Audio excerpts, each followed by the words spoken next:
नमस्कार, मैं हूं Balsan. Welcome to struggle to success.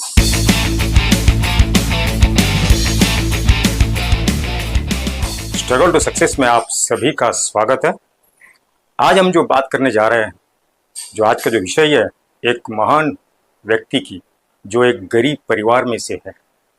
वो मेहनती व्यक्ति है, संघर्षवादी है और कर्मयोग भी है। वो व्यक्ति संघर्ष करते करते एक व्यवसाय साम्राज्य का स्थापना किए। आज उनका नाम बड़े बड़े व्यापारियों के साथ जोड़ा जाता है। जिसका हम बात कर रहे हैं वो है धीरजलाल हीराचंद अंबानी। उनको लोग धीरूभाई अंबानी भी कहते हैं। धीरूभाई अंबानी का जन्म हुआ 28 दिसंबर 1932 को जूनागढ़ में, अब भारत के गुजरात राज्य में है। चोरवाड़ में हीराचंद गोवर्धन भाई अंबानी और जमुनाबेन अंबानी के बहुत ही सामान्य मोद परिवार में हुआ था। यद्यपि वे गुजरात में जन्मे थे, जो कि एक सामाजिक धार्मिक समूह में संबंध रखता है।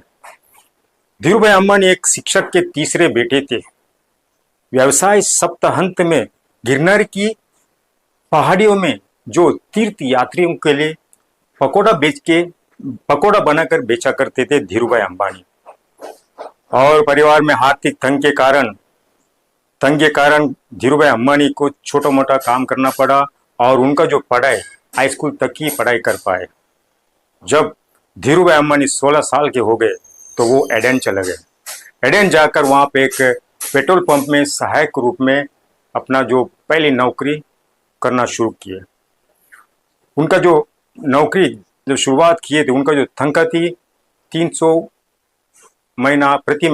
रुपया प्रति महीना था। और वहाँ पे उन्होंने 2 साल काम करने के बाद फिर उनको वहाँ पे पदोन्नति कर दी गई और उनको एक उत्पादक का वितरक बन गए। लोग माना जाते हैं कि कहते हैं कि धीरूभाई अंबानी एडेन में जो चांदी का सिक्का को पिघलकर भारत ले जाकर बेचते थे, ये भी सुनने को आया है। चलिए, उसके बाद 1958 में धीरूभाई अंबानी भारत वापस आ गए। भारत में आकर उन्होंने केवल 15,000 पूंजी में रिलायंस कॉमर्शियल कॉरपोरेशन कंपनी का स्थापना किए। रिलायंस कॉमर्शियल कॉरपोरेशन कंपनी के प्रथम प्राथमिक व्यवसाय पॉलिएस्टर के सूत के आयात और मसालों का जो ट्रेडिंग करने का उनका व्यवसाय शुरुआत किए थे।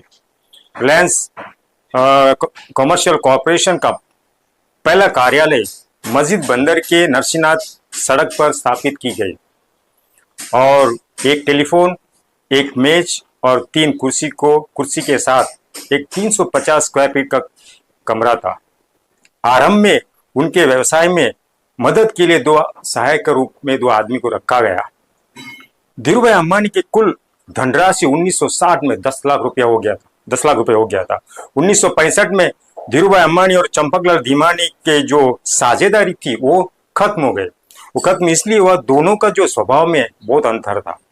जो चंपकलाल धीमानी जो है वो एक सतर्क व्यापारी थे और वो जो सिंथेटिक मिल्स और फैक्ट्रियों में विश्वास नहीं करते थे। और धीरूभाई अंबानी वो एक सतर्क और एक जोखिम लगाकर व्यवसाय करने में इच्छा रखते थे।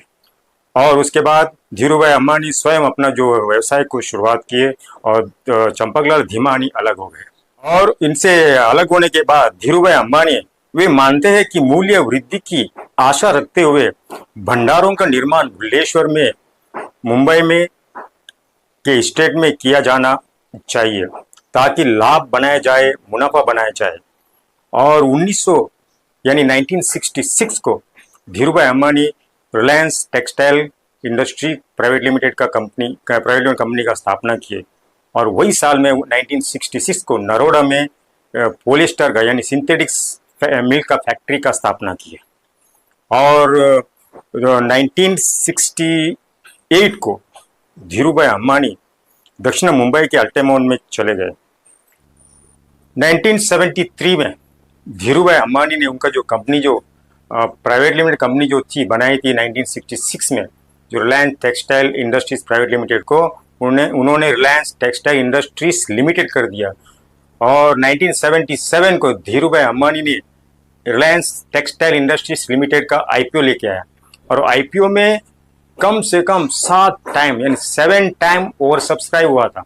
यानी जो इशू जो था उससे ना 7 गुना ज्यादा लोग इन्वेस्टर ने निवेश किए थे।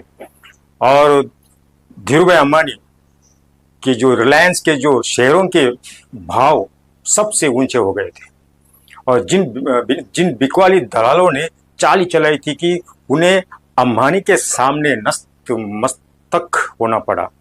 और 1990 का जो दशक आते आते उनके जो धीरू भाई अंबानी के पास 24 लाख निवेशक जुड़ गए थे और तब रिलायंस की सालाना बैठक मुंबई के जो स्टेडियम में हुआ करती थी।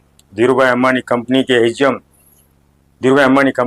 में एक रॉक स्टार की तरह आते थे, आकर जो कंपनी का जो रिपोर्ट नतीजा पढ़ते थे। 1985 में धीरू भाई अंबानी जो रिलायंस का जो एजीएम के लिए कूपरेज फुटबॉल ग्राउंड को उन्होंने किराए पर ले लिया और वहां पे 1984 का जो रिलायंस इंडस्ट्री का जो नतीजा यानी रिपोर्ट्स पढ़े और उस मीटिंग में शेयर होल्डर का मीटिंग में कम से कम 12,000 शेयर होल्डर शामिल थे।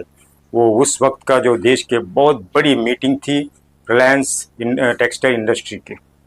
और फिर 94-95 के आसपास में धीरू भाई अंबानी ने एक इश्यू लेके आए थे, ट्रिपल ऑप्शन कन्वर्टेबल डिवेंचर। यानी वो 100 पेड अप डिवेंचर था, मिनिमम 10 डिवेंचर अप्लाई करना था। उसमें भी है ना उनको बहुत अच्छा रिस्पॉन्स मिला था। उसका 3 साल 5 साल 7 साल में कन्वर्जन था और उसमें ट्रिपल ऑप्शन कन्वर्टेबल डिवेंचर में उसके साथ जो डिवेंचर के साथ एक 10 डिवेंचर के साथ 10 वारंट अटैचमेंट करके दिए थे। यानी 10 वारंट के सामने आप है ना शेयर होल्डर को एक में एक शेयर एट पार में दिए थे और वो डिवेंचर बीएसई स्टॉक मार्केट में ट्रेडिंग भी करते थे और वारंट का भी उसका जो रेट आता था 10 रुपया 5 रुपया। लेकिन आगे चलकर वो जो उनको 3 साल 5 साल 7वां साल में वारंट इश्यू करके एक में एक शेयर देकर फिर वो रिलायंस हो गया। ऐसा करके रिलायंस में धीरू भाई अंबानी ने बहुत सारा कंपनी को लेके मर्ज किया था और धीरू भाई अंबानी ने और एक कंपनी को 96-97 के आसपास में इंडियन पेट्रोकेमिकल्स लिमिटेड एक गवर्नमेंट कंपनी थी उसको टेक ओवर करके रिलायंस इंडस्ट्री में मर्ज किए थे। धीरू भाई अंबानी एमएन में बर्मा सेल कंपनी में काम करने के बाद और उनके दौरान ही धीरू भाई अंबानी पेट्रोकेमिकल्स कंपनी बनाने का लक्ष्य तय किए थे, जिसके बहुत ही कम समय में उन्होंने पूरा किया जामनगर रिलायंस पेट्रोकेमिकल का। एक बार बाढ़ आने से बाढ़ आ जाने से गुजरात में पाताल गंगा नदी के किनारे जो उनका जो पेट्रोल पंप स्थित था वो तहस नहस हो गया था। वो तहस नहस होने के बाद तब मुकेश अंबानी ने संयंत्र को टेक्निकल सपोर्ट के लिए उन्होंने देने वाली American company Dupont international limited के इंजीनियर से पूछा कि क्या प्रोजेक्ट के 2 संयंत्र को 14 दिन में दोबारा शुरू हो सकती है। तो उन्होंने इसमें कम से कम 1 महीना समय लगने की बात की थी। धीरू भाई अंबानी मुकेश अंबानी ने सब फोन पर ये बात बता दी तो उन्होंने कहा कि इंजीनियर को तुरंत यानी अमेरिका से तुरंत भारत में आने के लिए कहो। इसके बाद दोनों संयंत्र तय योजना से 14 दिन पहले ही हो गए थे। ये खबर सुनते ही वहाँ का जो डिपोन इंटरनेशनल के जो चेयरमैन अमेरिकन कंपनी के जो चेयरमैन रिचर्ड गिनमैन को आश्चर्यचकित हो गए। वो बोले कि ये जो प्लांट अगर अमेरिका में होता तो बोले कि कम से कम 26 दिन लग जाता, लेकिन धीरू भाई अंबानी ने उनका जो प्लान को कम से कम 18 दिन में उन्होंने फिनिश किया। वो भी है ना आश्चर्यचकित हो गए। पिता धीरू भाई अंबानी ने जो खून पसीने छींच कर जिस कंपनी को खड़ा किया था, आज उनके बेटे मुकेश अंबानी उनके कंपनी को टॉप पर पहुंचा दिया। आज भारत के बड़े बड़े कंपनियों ने रिलायंस जियो प्लेटफॉर्म में निवेश किया है। मुकेश अंबानी आज भारत और एशिया में सबसे बड़ा रेज है। ये था धीरू भाई अंबानी की कहानी। उनके संघर्ष और उनके मेहनत, उनको लगान को मैं सलाम करता हूँ। ऐसे कर्मयोगी हमारे देश में ऐसे जन्म लेवे और हमारे देश को आगे लेके जावे, यही मेरा आपसे कहना है।